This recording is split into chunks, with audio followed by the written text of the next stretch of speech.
cuida de mí. Si en mi vida no hay dirección, yo tomaré una decisión. Yo sé que existe alguien que me ama, mi mano Él sostendrá. Si una puerta se cierra aquí, otras puertas se abren ahí. Necesito aprender más de Dios, porque Él es quien cuida de mí. Dios cuida de mí. Oh, Dios cuida de mí. Bajo la sombra de sus alas, Dios cuida de mí. Yo amo su casa y no ando solo. No estoy solo porque yo sé, Dios cuida de mí. Dios cuida de mí. Bajo la sombra de sus alas, Dios cuida de mí. Yo amo su casa y no ando solo, y no estoy solo porque Dios cuida de mí.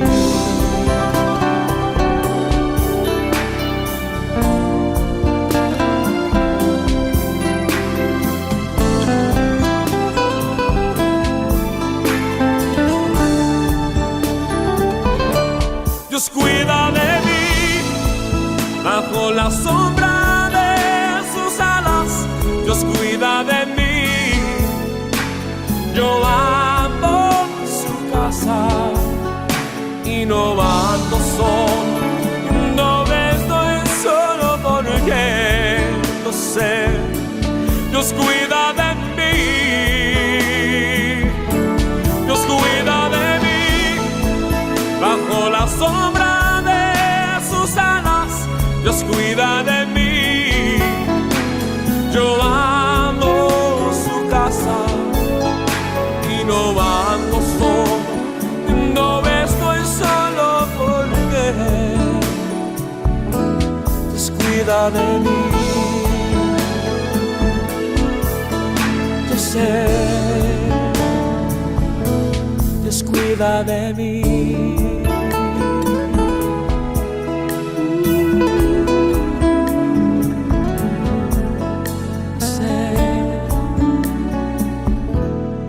Cuida de mí.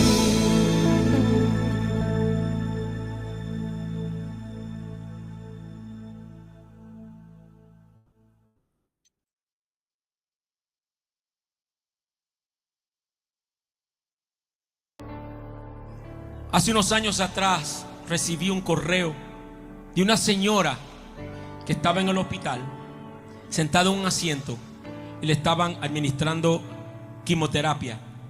Una mujer minada de cáncer.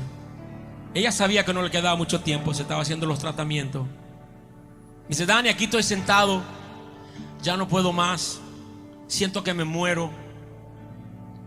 Yo sé que no me queda mucho tiempo, pero lo único que me da paz, lo único que me da aliento para seguir hacia adelante es el canto alaba. Y mire, leyendo el correo y lágrimas corriendo por mi rostro. Y ese caso se repite miles y miles de veces alrededor del mundo. Y yo creo que este canto es de tanta bendición porque todos entendemos la letra, todos recibimos esa letra que dice: Dios no rechaza oración, oración es alimento. Nunca vi un justo sin respuesta y quedar en sufrimiento. Basta solamente esperar lo que Él irá a hacer.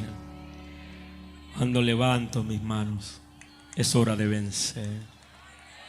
Y en esta noche no importa la adversidad, hoy tú vences. Declara conmigo: yo venzo en el nombre de Jesús. Levanta tu mano por todo este lugar. Levanta tu mano al cielo conmigo. Ahora vamos a adorarlo. ¡Vamos a adorarlo! ¡Oh, alábalo, Barranquilla!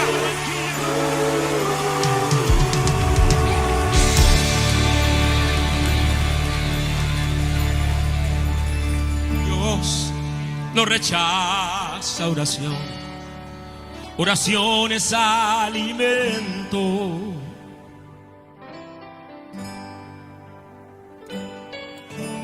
Nunca vi un justo sin respuesta o quedar en sufrimiento. Cántalo. Oh, basta solamente esperar lo que Dios irá a hacer.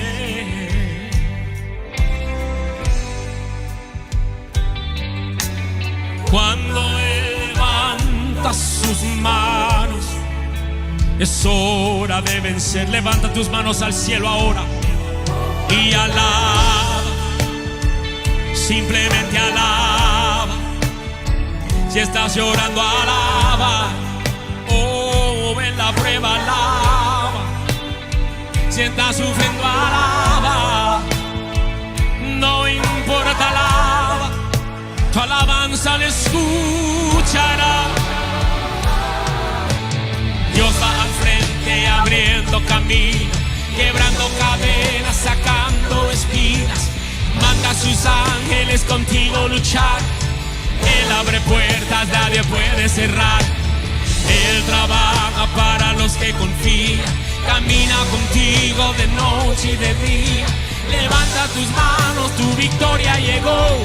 Comienza a cantar. Alaba a Dios. Alaba a Dios. La gente necesita entender lo que Dios está hablando.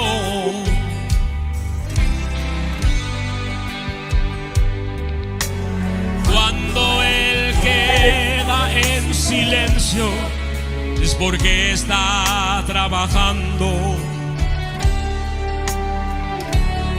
Oh, basta solamente esperar lo que Dios irá a hacer.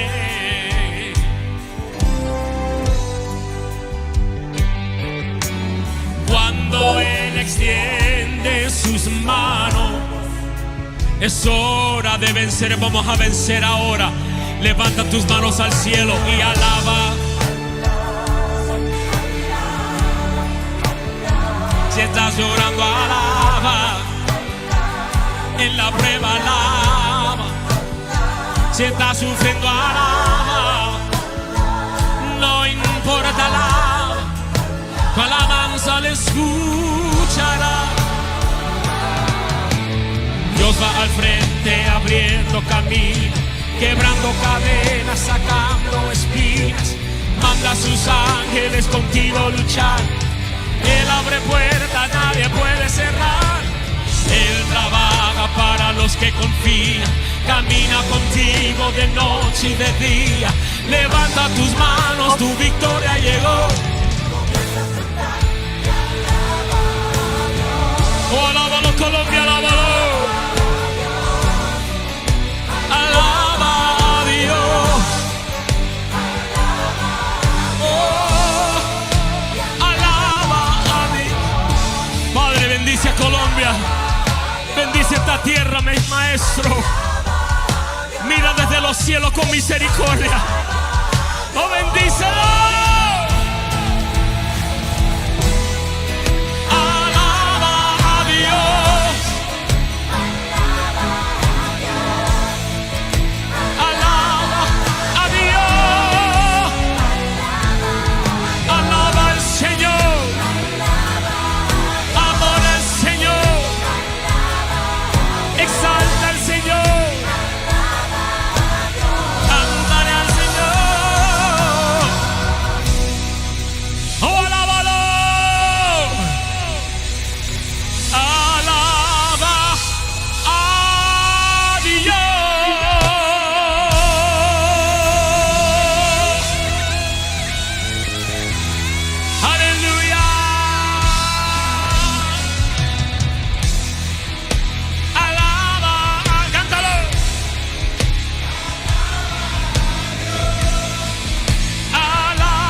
Colombia te alaba en esta noche.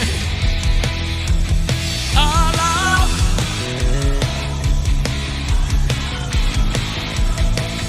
Alaba. A ver, déjame ver los jóvenes, vamos.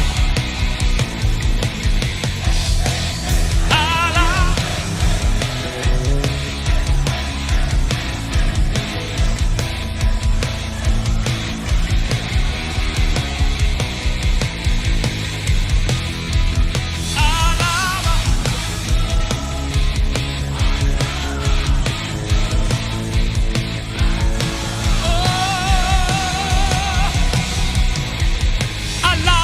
Señor,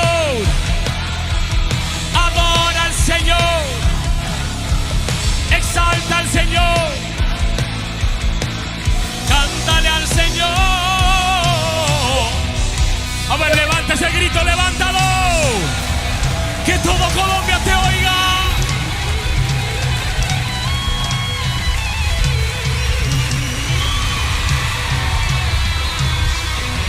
Todo lo que respira.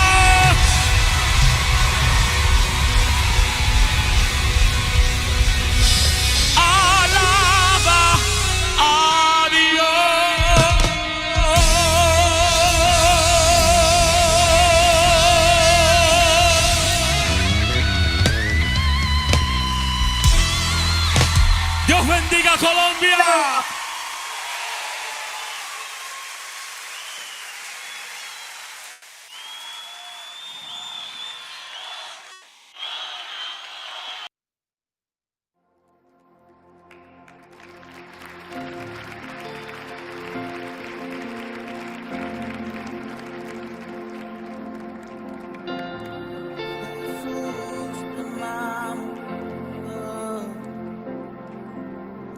Aunque pase el tiempo, sé que tu promesa cumplirás. Nada en ti se perderá. Esa es mi seguridad. Tus cuerdas de amor cayeron sobre mí.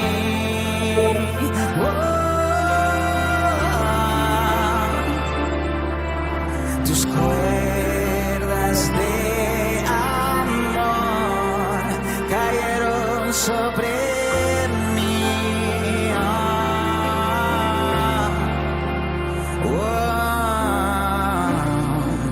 Es tu amor que me sostiene, el que me levanta, el que me da paz, me da seguridad. Es tu amor que me sostiene, el que me levanta, el que me da paz, me da seguridad. Vendrá, tú tienes el control y nunca pierdes el control, no.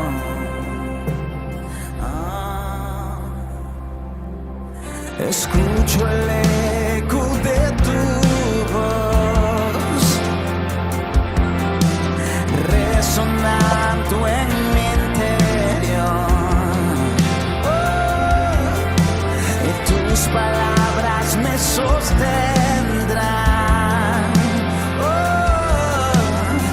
Esa es mi seguridad. Los velos están cayendo. Hoy todos podemos ver, puedo ver con claridad. Y mi fe se está encendiendo.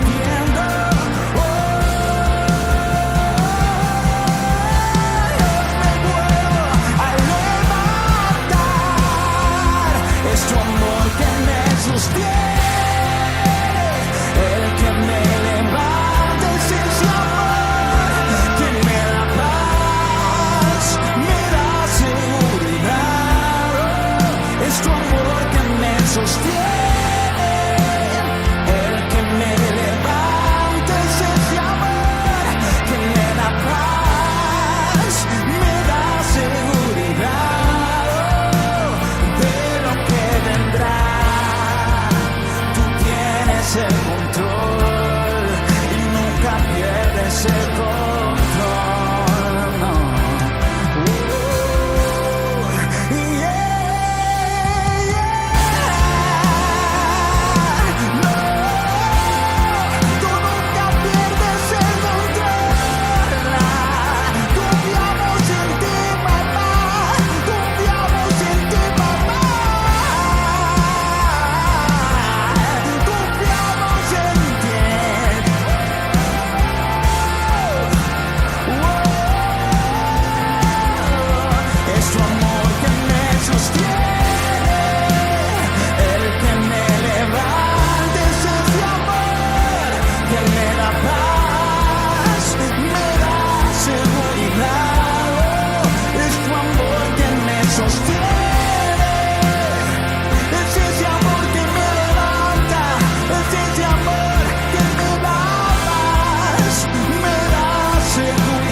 Tienes el control, nunca pierdes. Oh, es tu amor que me sostiene, el que me levanta, el que me da paz, me da seguridad. Es tu amor que me sostiene, el que me levanta, es ese amor que me da paz, me da de lo que vendrá.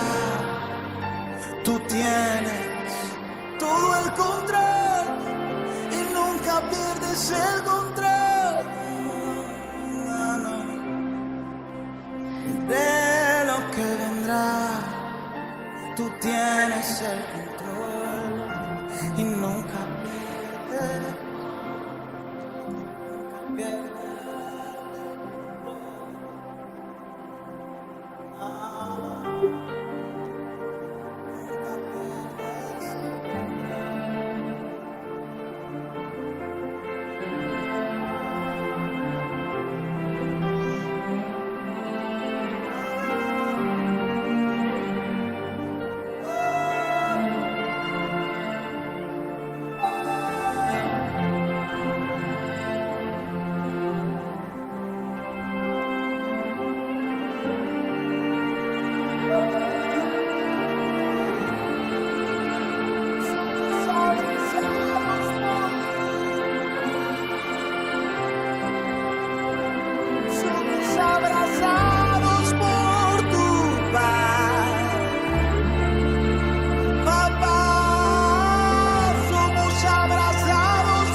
Estado, estás y por siempre estarás a mi lado.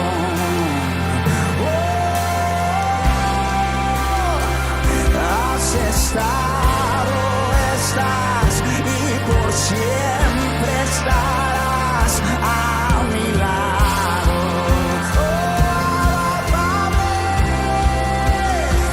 Has estado, estás y por siempre estarás a mi lado. Tú has estado por siempre a mi lado. Has estado, estás y por siempre estarás a mi lado.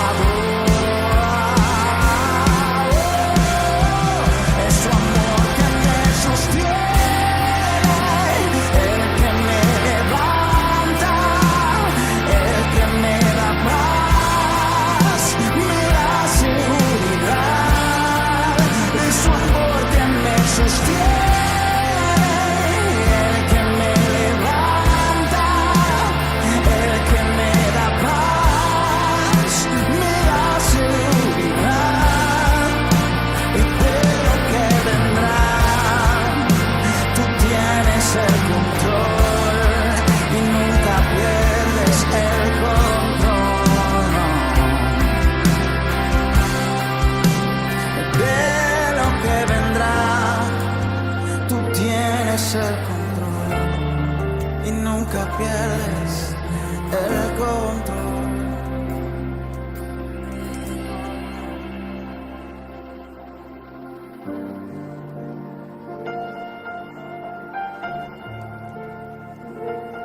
Aunque andes en valle de sombra de muerte,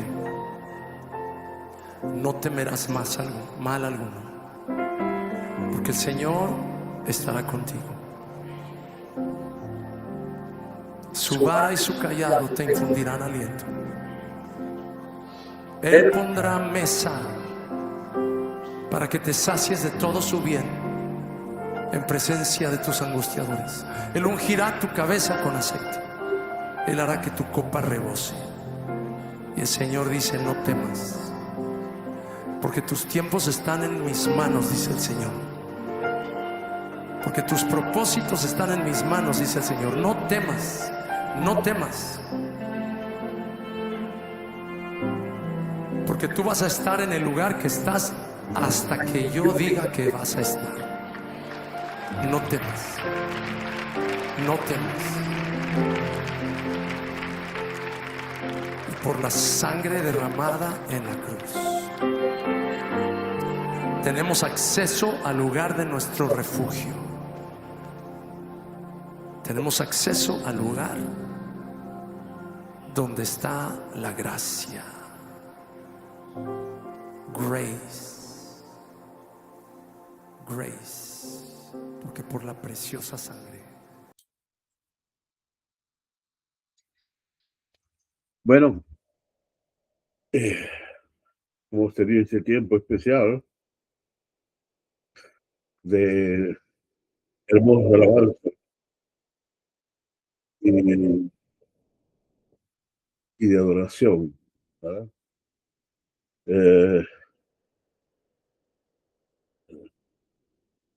Realmente, cuando la unción de Dios está presente, no importa si es un video, no importa si es en vivo o no es en vivo, cuando la unción de Dios está presente en medio de la alabanza y la adoración de corazón de su pueblo, esa unción trasciende.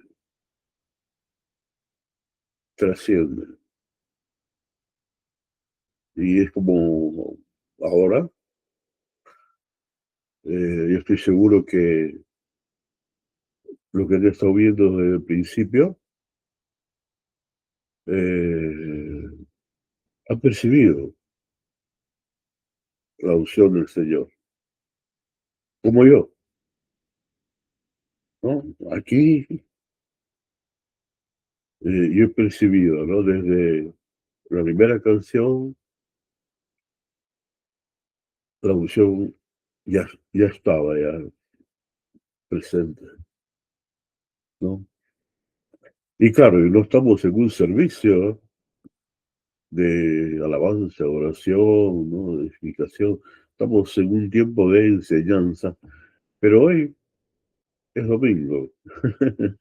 Así que estoy grabándolo el día domingo. Así que los saludo en el nombre del Señor. No sé si es la mañana, no sé si es la tarde o en la noche a la hora de que tú veas este video. Bueno, te saludo en el nombre del Señor. Y a continuar con esta serie sobre Cristología. Y hoy entramos ya a la quinta lección. Vamos a comenzar. Hoy el tema de nuestra quinta lección es la muerte de Jesucristo. El objetivo de esta lección es comprender que la muerte de Cristo no fue la derrota de un mártir, sino el sacrificio sustitutorio o sustitutivo, como quieran llamar, planeado por Dios para pagar la deuda del pecado humano. Entonces, vamos a ver básicamente 4 puntos concretos sobre nuestro tema. Número 1, vamos a definir el concepto de sustitución. Vamos a Romanos, ¿no? Lo que tengan, están con su Biblia ahí en casa o donde estén. En Romanos 5:8, el apóstol Pablo dice lo siguiente. Dice, mas Dios muestra su amor para con nosotros en que siendo aún pecadores, Cristo murió por nosotros. Es decir, cuando dice, mas Dios muestra su amor por nosotros en que siendo aún pecadores, Cristo murió por nosotros. Ese por significa en lugar de. O también podemos decir que Él tomó el lugar que nos correspondía a cada uno de nosotros. Por eso que es la muerte sustitutoria. O sea, porque Jesús es nuestro sustituto. Es decir, tú y yo debimos pagar con nuestra vida por nuestros pecados. Pero a Dios le plació en su amor que nosotros no lo hiciéramos, sino que su Hijo, ¿no? El Hijo de Dios, infinito, eterno, encarnado, pues muriera en nuestro lugar, sustituyéndonos. Es ese gran intercambio que Dios hizo. Ahí en 2 de Corintios 5:21 dice el apóstol Pablo, al que no conoció pecado, por nosotros lo hizo pecado. Y permítame detener un poquito aquí. Al que no conoció pecado, dice, por nosotros lo hizo pecado.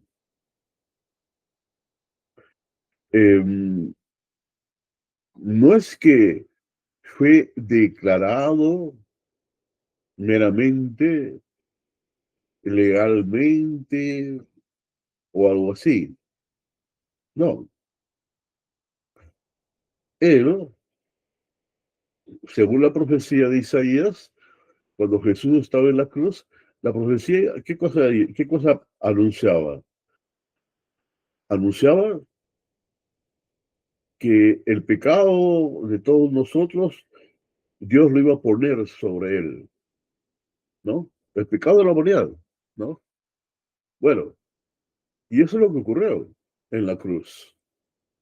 En la cruz no fue un show, no fue un show ni nada por el estilo, en lo que en nuestro tiempo estamos acostumbrados en la iglesia moderna, desgraciadamente, es una iglesia a veces de puro show. No. Es decir, él literalmente no conoció pecado, pero el Padre lo hizo pecado. O sea, él fue hecho pecado. ¿Se imaginan ustedes eso? O sea, el ser más puro, el que nunca conoció el pecado por sí mismo, es hecho pecado. ¿No? Es algo tremendo, hay que entenderlo bien, ¿no?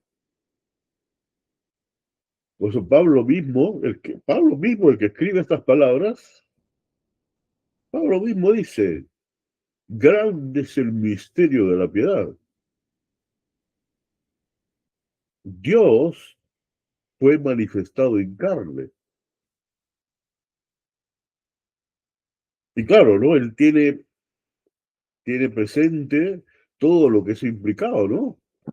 Lo que Juan el Bautista, cuando ve venir a Jesús al río, le dice, he ahí el Cordero de Dios que quita el pecado del mundo. Así es. O sea, eso fue lo que ocurrió. O sea, todo el pecado de la humanidad fue sobre él. Y en ese momento, él fue hecho pecado espiritualmente. Fue hecho pecado. Y claro, yo sé que para la tradición, ¿no? En la teología tradicional, es muy difícil entender lo que no es cuestión de meramente de entender o de intelectualizar, es cuestión de leer y de no pensar más allá de lo que está escrito. Ahí está escrito, por nosotros lo hizo pecado, fue hecho pecado. Punto. Ahí no es un punto de vista mío ni de nadie. Es la palabra de Dios. Fue hecho pecado. O sea, la sustitución, es decir, es el hecho que él muere, ¿verdad? Pero muere, no solamente muere físicamente, ¿no? Yo sé que a algunos les es difícil entender esto y lo sé y lo comprendo y lo respeto, ¿no? Pero yo tengo que enseñar lo que la palabra de Dios dice, ¿no? Si, si Jesús fue hecho pecado, ¿no? Literalmente, y así fue, pues él murió espiritualmente. Por eso es que en la cruz, antes de expirar, él dice, Elí, Elí, lama sabatani. Él dice, Dios mío, ¿por qué me has desamparado? Es decir, imagínate, Dios, o sea, el Padre, que estaba con él, y ahí está el misterio, pues no, uno dice, pero ¿cómo es posible? Pero entonces dejó de ser Dios en ese momento y tratan de filosofar y explicarse. No, hay que ser humildes como el apóstol Pablo, sujeto de inspiración divina. Pablo, sin embargo, tiene la humildad para decir el misterio de la piedad. Dios fue manifestado en carne. Y dice luego, inclusive, justificado en el Espíritu. Justificado. ¿Por qué justificado? Porque él, al hacerse pecado, se hizo culpable. Se hizo culpable para que nosotros no seamos culpables. Sí, una sustitución total. Es más, para que teológicamente lo podamos entender. Y algunos pastores que yo sé que ven estos videos, pastores, hermanos, hermanas, líderes, y también a los miembros de mi iglesia, algunos que ven. Es decir, cuando él para poder fallecer físicamente, no podría haber muerto físicamente si primero él no muere espiritualmente. ¿Se imaginan? Si él no hubiera muerto espiritualmente, él no podría haber muerto físicamente. Pero como él fue hecho pecado, y la paga del pecado es muerte, separación, y Dios se fue de él, eso es muerte espiritual, pues. Eso es la muerte espiritual, separación. Dios se fue. Ahora, ¿cómo se explica esto? ¿Y cómo siguió siendo Dios? ¿Y si podemos seguir con muchos cómo? Pero, ¿qué queremos? No hay respuesta. ¿Por qué? Porque las cosas reveladas son para el hombre, pero las secretas son de Dios. Y cuando hay cosas que son ocultas, secretas, para Dios, no vale la pena especular. ¿Por qué especular? Tenemos que aceptar solamente el escrito estado. Por eso Pablo decía, no pensemos más allá de lo que está escrito. Ahora bien, y dice, ¿para qué dice? Para que nosotros fuésemos hechos, David, hechos, justicia de Dios en él. Hechos, ¿no? Dice, hechos, justicia de Dios en él. Claro, ¿por qué? Porque nosotros, Pablo está hablando ahí de los creyentes, los que hemos creído. Cuando nos convertimos a Dios por la fe en Cristo, el arrepentimiento para con Dios y la fe en Jesucristo, cuando nos convertimos a Dios, pues lo primero que ocurrió fue que fuimos no solamente justificados, sino fuimos hechos justos a nivel espiritual. ¿Por qué? Porque se nos dio un nuevo espíritu. Esa es la regeneración espiritual, ¿no? Por eso que la regeneración y el ser hecho justo es algo que ocurre simultáneamente, ¿no? Entonces, ahora somos la justicia de Dios en él, a nivel espiritual, no a nivel del alma, ni a nivel del cuerpo, entendiendo de que somos espíritu, alma y cuerpo. No, no solo somos espíritu o alma, no, somos espíritu, alma y cuerpo. Tres elementos componen todo nuestro ser. Ahora bien, en Isaías 53:5 dice, por eso, mas él herido fue por nuestras rebeliones, molido por nuestros pecados. El castigo de nuestra paz fue sobre él. Es decir, nosotros merecíamos el castigo, pero fue él, ahí en la cruz, que lo recibió. Fue él, descendiendo a las partes más bajas de la tierra. Fue él que lo experimentó.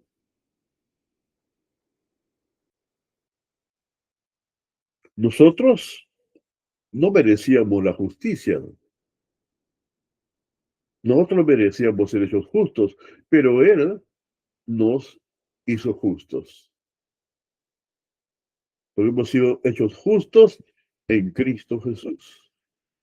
Y esto no es una cuestión de posición, no. Algunos leen con ese lente de la posición en Cristo. No, no es una posición. Simplemente significa en Cristo. ¿Por qué? Porque nosotros estamos en Él. Porque nuestra vida está escondida en Él, en Cristo. Entonces, esto es la sustitución. Que el Señor, por eso dice, mas Dios muestra su amor para con nosotros en que siendo pecadores, Cristo murió por nosotros.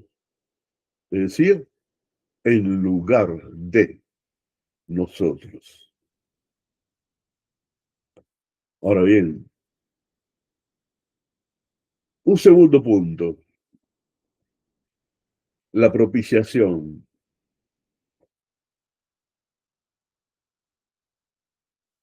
¿Qué es en sí la propiciación? Bueno, hay un hecho que tenemos que considerar. Dios no puede simplemente hacer la vista gorda ante el pecado, porque Él es justo. Y por eso es que la ira santa de Dios contra el mal debía de ser satisfecha. ¿Ok? Debía y tenía y fue satisfecha. Miren lo que dice Pablo en Romanos 3, 24, 25. Dice, siendo justificados gratuitamente por su gracia, mediante la redención que es en Cristo Jesús, a quien Dios puso como propiciación por medio de la fe en su sangre. Es decir, la propiciación. ¿Qué hace la propiciación?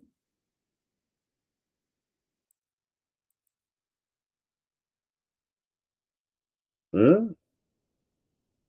¿Qué hace la propiciación?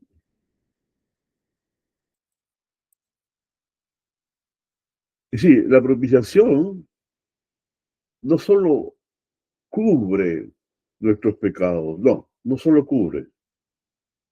Eso ocurría en el antiguo pacto. La propiciación por nuestros pecados no es otra cosa que la satisfacción de las demandas de la justicia divina fueron plenamente satisfechas por el sacrificio de Cristo. Por lo tanto, ahora nosotros podemos acercarnos al Padre, a Dios, ¿verdad? Con libertad. Ahora Dios es propicio a nosotros mediante Cristo Jesús, por supuesto, mediante su sacrificio, mediante su sangre, ¿verdad? ¿Por qué? Porque han sido ya satisfechas las demandas de la justicia divina en cuanto al pecado. Dice en 1 de Juan que Él no fue. Por eso es muy importante, ¿no? Algunos basan su fe solamente en la obra de Cristo en la cruz y se olvidan de la resurrección, se olvidan de la exaltación, se olvidan de su ministerio como abogado defensor, se olvidan de que en el cielo Él es, dice Juan, dice, y Él es, o sea, presente. Ya después de que hemos pasado por la cruz, ya después, ya los creyentes, dice, y Él es, o sea, Él fue y sigue siendo, es lo que está diciendo Juan. Él es y sigue siendo. Y si sigue siendo es porque seguimos necesitando de la sangre de Jesucristo. Seguimos necesitando de Jesús, nuestro Salvador. ¿Entiendes? Seguimos necesitando. Porque Él es la propiciación por nuestros pecados. Y Juan, para hacer la diferencia, luego dice, y no solamente por los nuestros, sino también por los de todo el mundo. O sea, no es la propiciación solamente por los pecados de los incrédulos, no, es la propiciación también por los creyentes, por los pecados de los creyentes. Porque nosotros también pecamos ahora, pecamos, claro que sí. Y dices, si alguno hubiere pecado, ¿no? Abogado tenemos para con el Padre a Jesucristo el justo, el cual es la propiciación por nuestros pecados, ¿no? Y no solamente por los nuestros, sino también por los de todo el mundo. Entonces, las demandas de la justicia divina han sido satisfechas y son satisfechas y están satisfechas siempre y estarán satisfechas porque Jesús está arriba.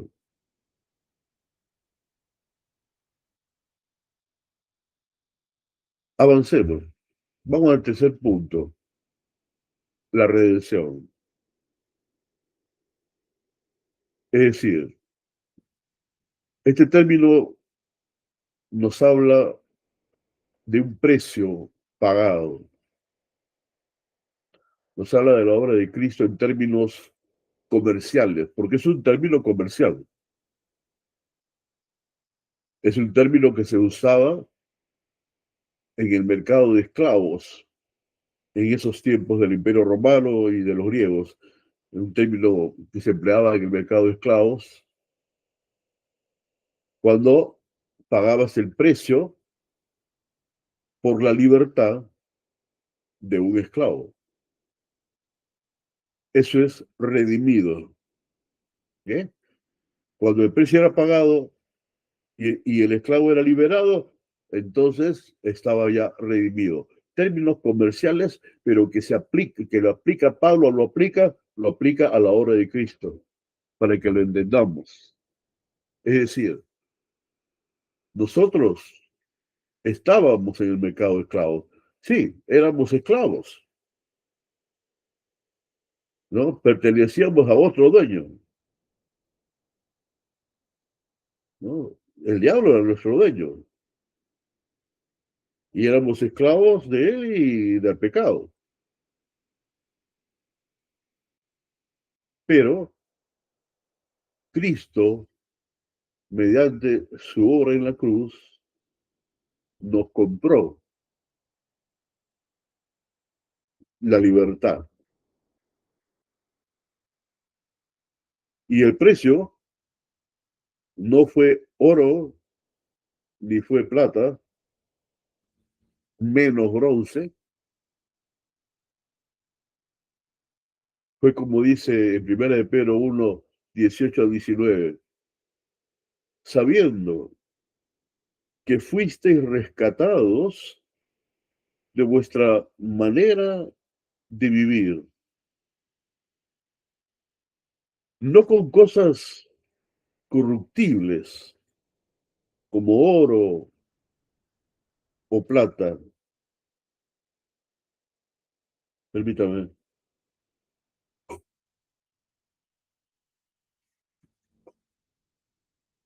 Sino con la sangre preciosa de Cristo, como de un cordero sin mancha y sin contaminación,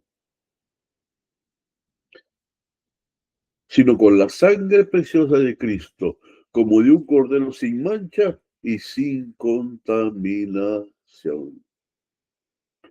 Entonces nosotros fuimos rescatados, hechos libres del diablo, del pecado, de las tinieblas y trasladados al reino del amado. Todo esto gracias a la sangre preciosa que nuestro Dios Jesús derramó en la cruz, en el Calvario. El resultado, por eso dice Gálatas 3:13, dice, Cristo nos redimió de la maldición de la ley, hecho por nosotros maldición. Y yo también la palabra, hecho por nosotros maldición.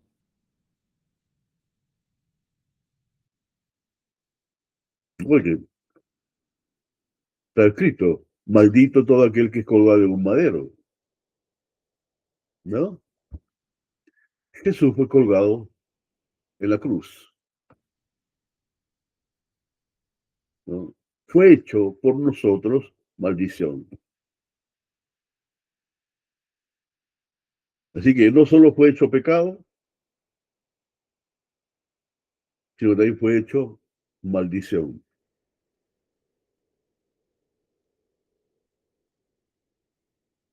¿Piensan ustedes qué es lo que en ese momento experimentaría nuestro amado Señor en su mente, en su corazón, la desesperación, la angustia terrible? Imagínense, aquel que no conoció pecado, pero ahora está conociendo todo esto de la manera cruel en lo físico, cruel en lo psicológico y claro, y también cruel en lo espiritual, en todo sentido. Bien, hemos llegado al punto final de esta enseñanza y vamos a ver una palabra muy importante, a ver si logro explicarme bien. La palabra final de Jesús en la cruz, ¿cuál fue? Consumado es. Cuando Jesús muere en la cruz, no dice, ya no aguanto más, sino, al contrario, da un grito de victoria.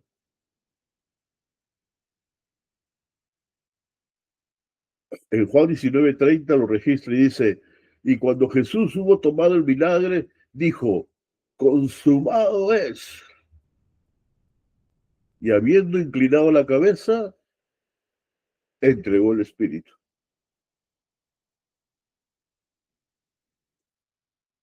Esa palabra consumado es, que en español son dos palabras, en el griego es una sola palabra, y es la palabra tetelestai, tetelestai,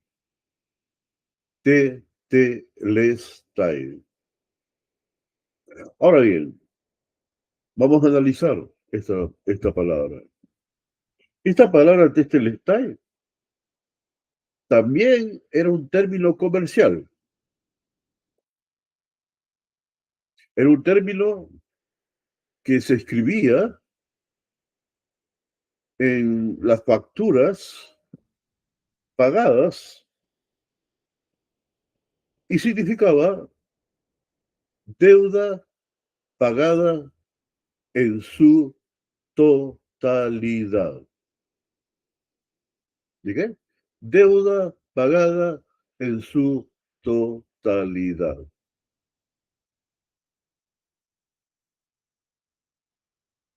Ahora bien, entonces, nada más se puede añadir a la obra de la cruz. Y claro, cuando escuchan esto algunos dirán, ¿qué pasó con el pastor Jorge? ¿Cambió su creer? No, sino que yo enseño la verdad. Solamente que hay que responder a las preguntas que los textos nos desafían a hacer. Y hay que saber hacer la pregunta. Cuando estamos hablando, ¿no? Nada más se puede añadir a la obra de la cruz. Este enunciado es un enunciado más que nada teológico, ¿no? Que surge aparentemente de el término deuda pagada en su totalidad. ¿Ok? Pero decir nada más se puede añadir a la obra de la cruz. Bueno, la pregunta es, ¿en qué sentido? ¿En qué sentido no se puede añadir más? En primer lugar, cuando Jesucristo vino a la tierra, ¿no? O sea, el verbo, ¿no? Se hizo carne, vino a la tierra la primera vez, su primera venida,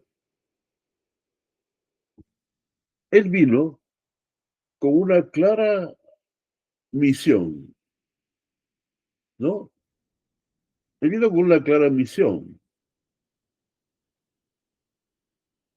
Él vino, digamos, su misión temporal era predicar, enseñar, sanar, ¿no? Desarrollar un ministerio profético, ¿no? Hacia su pueblo, hacia el pueblo de Israel, ¿no? Pero su misión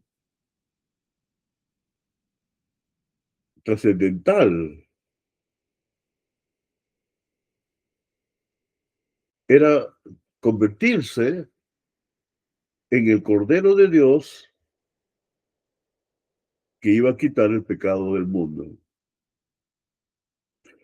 Es decir, Él viene, en su primera venida, Él viene para morir, así concretamente, morir en la cruz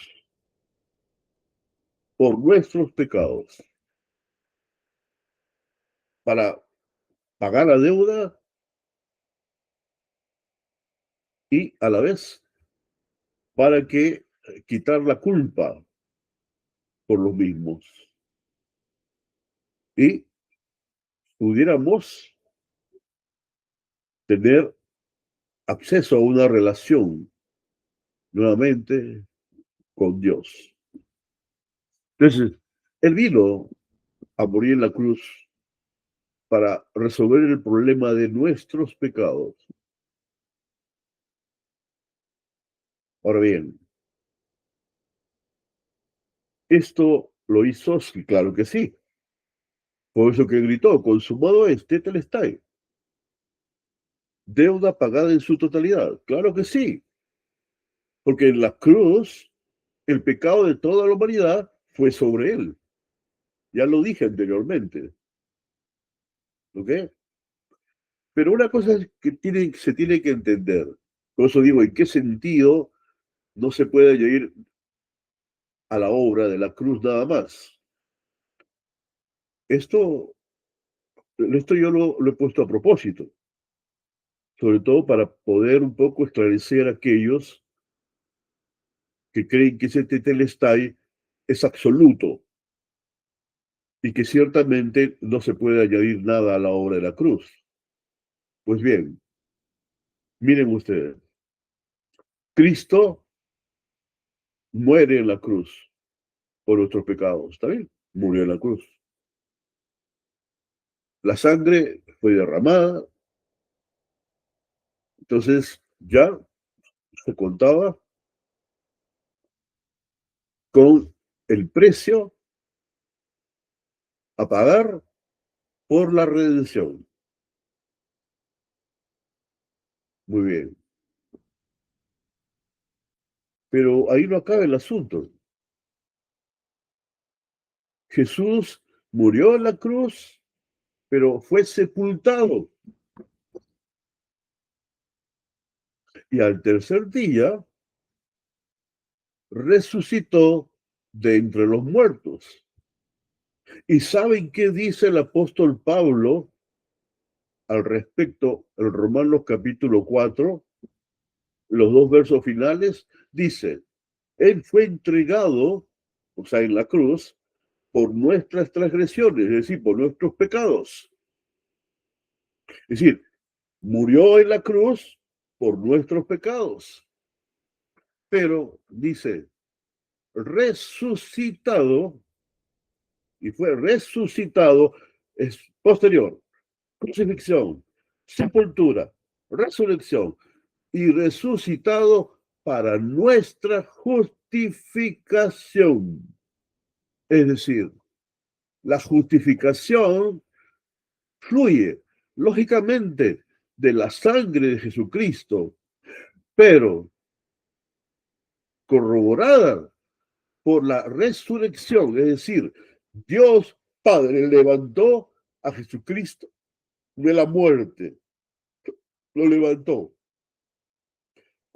Cuando las demandas de la justicia divina fueron satisfechas.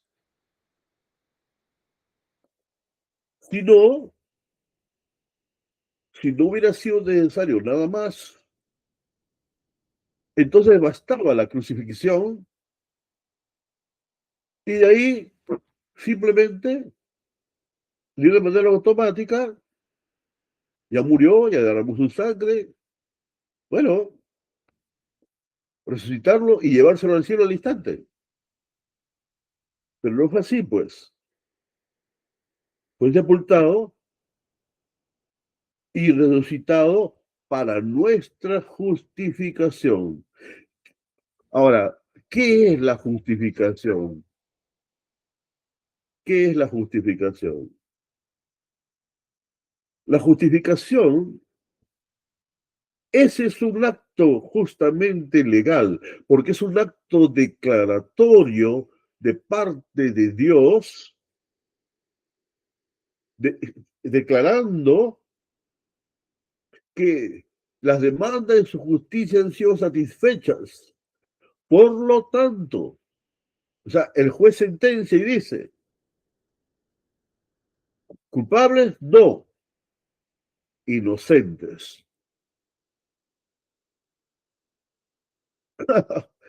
¿Entienden o no entienden? Por eso que el evangelio que predicamos, el verdadero evangelio, es Cristo murió en la cruz por nuestros pecados, fue sepultado y al tercer día resucitó de entre los muertos. La cruz cumple un papel, proveer la sangre para la redención. La justificación es la declaración legal. O sea, la justificación no ocurre en el creyente. La justificación ocurrió mediante la resurrección, cuando Cristo resucitó, es decir, fuera de los hombres, fuera de la humanidad. Es decir, automáticamente toda la humanidad fue declarada inocente. Esto es lo que significa cuando Pablo dice en 2 de Corintios 5, 19, que Dios estaba en Cristo reconciliando consigo al mundo, no tomándole en cuenta a los hombres sus pecados. Claro. ¿Por qué? Porque nuestros pecados fueron puestos sobre Jesús. Entonces, lo repito, Romanos 4, los dos versículos finales, 24 y no sé cuántos, dice, Él fue entregado, el cual fue entregado por nuestras transgresiones y resucitado para. O sea, la resurrección no es meramente un hecho sobrenatural, maravilloso, no solamente es eso, sino tiene un profundo significado dentro de la obra redentora. Algunos solamente lo ven como el maravilloso hecho sobrenatural. Claro que es maravilloso, claro que es algo que también escapa a nuestra mente. Sí, es maravilloso la resurrección, pero esta resurrección, este es un hecho que tiene un significado dentro de la obra redentora de Jesucristo.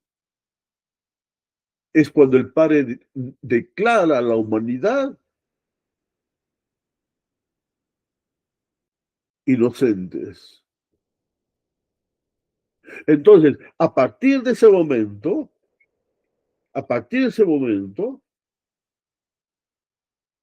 escuchen bien lo que le voy a decir, ¿eh? Potencialmente, la humanidad entera está reconciliada con Dios. Por eso lo dice Pablo así. Dios estaba en Cristo reconciliando consigo al mundo. O sea, lo habla como un hecho. Pero ese hecho era un hecho potencial al que Pablo se refería. ¿Por qué? Porque Jesucristo tenía que primero volver al cielo. Y el Señor, el Padre, lo llevó, mandó a llevarlo y fue Jesús al cielo. ¿Y qué dice la palabra de Dios? Los que están siguiendo estas enseñanzas pueden entender lo que estoy hablando. Cuando hemos hablado del sumo sacerdocio, llegó y como nuestro sumo sacerdote, una de las cosas que hizo, para no hablar de todo lo demás, entró al lugar santísimo una vez y para siempre. O sea, Jesús no necesita entrar miles de veces como el sumo sacerdote en el templo judío necesitaba entrar cada año o cada cierto tiempo para expiar los pecados del pueblo de Israel. No, nuestro sumo sacerdote, que tampoco es según el orden sacerdotal de los levitas, sino es según el orden de Melquisedec, un sacerdocio eterno. Bueno, él entró una sola vez al lugar santísimo, es decir, al lugar de la presencia del Padre. Porque el lugar santísimo, ¿qué cosa es? Es el lugar de la presencia del Padre. Es el lugar donde Dios vive. Ese es el simbolismo del lugar santo, del lugar santísimo, y ese es. ¿Entiendes? Ahí está el Padre. Y se presentó ante el Padre. ¿Y qué obtuvo ahí en el cielo? ¿Qué dice la Escritura? No hay que pensar más allá de lo que está escrito. ¿Qué dice la Escritura? Dice, y obtuvo eterna redención. ¿Dónde? ¿En la cruz? en la sepultura, en la resurrección, o cuando subió al cielo y entró al lugar santísimo. Según la palabra de Dios en Hebreos, cuando entró al lugar santísimo, entró con su sangre, claro que sí. El problema que tienen algunos para entender, yo creo que está clarito, me he explicado bien claro, ¿verdad? El problema que tienen algunos para entender esto del Tetelestai no es que todo se acaba ahí en la cruz y se acabó. No, el problema que tienen algunos es porque simplemente no leen las escrituras bien, ¿eh? Ese es todo el problema. Porque está escrito ahí. Ahí está escrito. Así como Tetelestai está escrito, también está escrito que ahí obtuvo eterna redención. Y ¿sabes qué? Esto era clave, ¿sabes por qué? Porque Jesús, al obtener eterna redención, también obtuvo la promesa del Padre. ¿Cuál era la promesa? Derramaré de mi espíritu sobre toda carne. ¿Qué esperaban los discípulos? Jesús se los dijo. No se muevan hasta que venga el Espíritu Santo. Cuando Él venga, recibiréis poder y me seréis testigos. Es decir, cuando el Señor derrama el Espíritu Santo, entonces recién los discípulos, que eran simplemente seres naturales, nacen de nuevo simultáneamente, son llenos del Espíritu Santo y comienzan a testificar de Cristo. Y recién allí la gente comenzó a salvarse. ¿Se dan cuenta? ¿Entienden ese proceso o no? Recién allí la gente. ¿Por qué? Porque, lógico, hay que predicar, pues. Porque el Evangelio es lo que es poder de Dios para salvación a todo el que cree. ¿No? Pero cuando los discípulos estaban en condiciones de predicar el Evangelio, cuando el Espíritu Santo fuera derramado. Cuando el Espíritu Santo es derramado, entonces la redención entra en operación, se vuelve operativa y a través de la predicación del Evangelio, por eso es que, ¿por qué creen que el Evangelio es poder de Dios? Poder de Dios para salvación. Pero fíjense, a pesar de ser poder de Dios para salvación, solamente en lo efectivo es para aquel que cree. Al judío primeramente como al gentil. Así que, es decir, ¿entienden? Y cuando las personas que oyen el Evangelio en arrepentimiento y fe se convierten a Dios de todo su corazón para servirle, entonces esas personas se vuelven hijos de Dios, hijos e hijas de Dios, hijos e hijas de Dios. La vida de Dios viene, ¿no? Jesús dijo, yo he venido para que tengan vida y para que la tengan abundancia. Y eso es lo que se imparte a la persona, la vida de Dios. Que claro, naturaleza eterna, lógicamente. Pero una cosa es la vida de Dios en naturaleza y otra cosa es la vida eterna como experiencia vital. Entonces, así como Jesús tuvo que seguir un proceso hasta obtener redención y derramarla mediante el Espíritu Santo para que los discípulos nacieran como iglesia, fueran creyentes, fueran gente nacida de nuevo y llenos del Espíritu Santo testificaran de Cristo, o sea, así como tuvo que pasar todo ese proceso, bueno, nosotros al momento que creemos en Jesucristo, pues nacemos de nuevo, somos justificados, tenemos paz para con Dios, Dios es por nosotros, en fin, una serie de bendiciones, ¿ok? De bendiciones. O sea, ahora tenemos una correcta relación con Dios. Dios es mi padre, yo soy su hijo, yo soy su heredero, es decir, todo esto, esta maravilla. Pero eso es algo solamente espiritual. La salvación no opera en mi alma. La salvación no opera en mi cuerpo. Y la salvación es integral, es espíritu, alma y cuerpo. Entonces, estamos viviendo en la tierra, los creyentes, un proceso, porque la salvación como experiencia personal es un proceso. Comienza cuando creemos, ¿no? Nacemos de nuevo, somos hijos de Dios, ¿no? Reconciliados, Dios por nosotros, herederos, reyes, sacerdotes, todas estas bendiciones. Pero a nivel alma, nosotros tenemos que trabajar.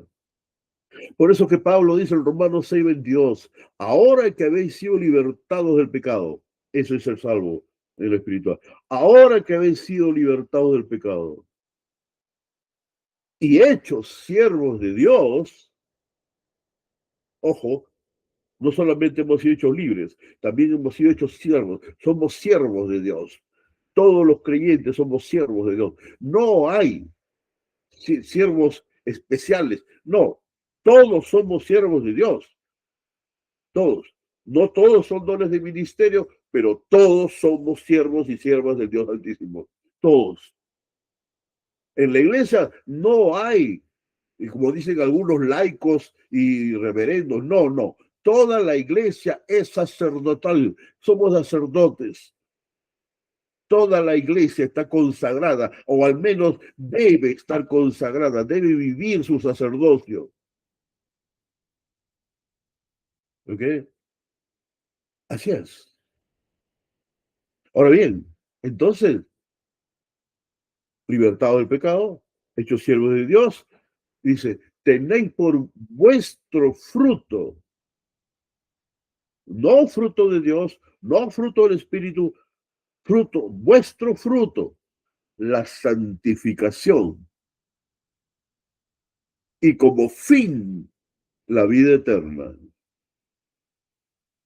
Ahora, ¿esa santificación es meritoria? No. Yo no enseño eso y tampoco digo eso. No.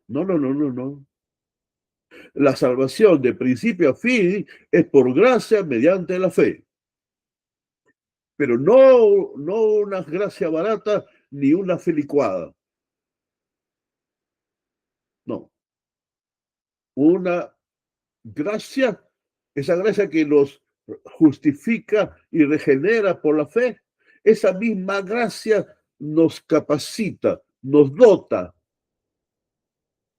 ¿no? Cuando dice ahí en Efesios 2:10, somos hechura suya, creados en Cristo Jesús para buenas obras, las cuales Dios preparó de antemano para que anduviésemos en ellas. Estas buenas obras, ¿son meritorias? No. El único mérito es del Señor Jesús. Él es nuestro Salvador. Pero nuestra salvación es un proceso.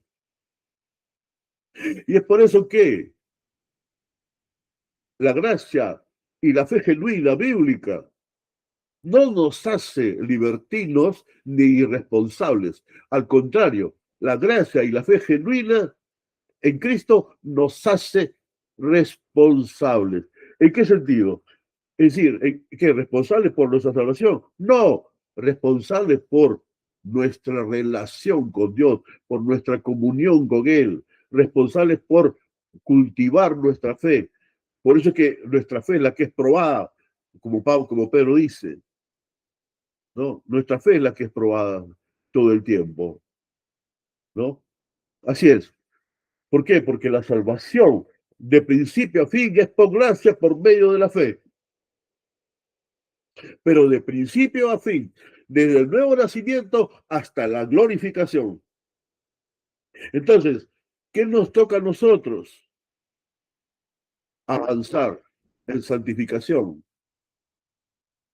Perfección no lo vamos a lograr porque no es el plan de Dios. Porque la perfección viene con la glorificación. Cristo es el que nos va a glorificar. ¿Ok? En el arrebatamiento, ahí seremos glorificados. Así que bueno, Tetelestai, ¿ya entendieron? Yo creo que está claro. Creo que sí.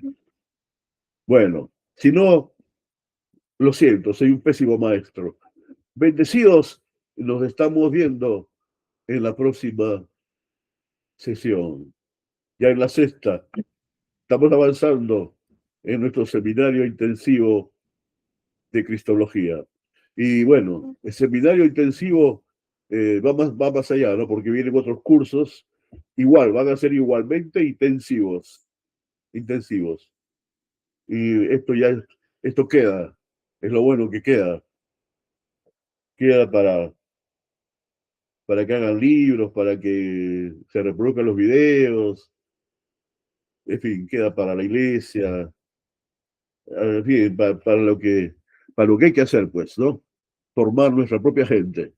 Ok, bendecidos y nos estamos viendo en el próximo video. Bendecidos. Gracias por estar ahí. Gracias. Gloria a Dios. Me da risa porque ya me estoy viendo y me da risa verte. Sí, me da risa. Bendecidos. Luego. Listo.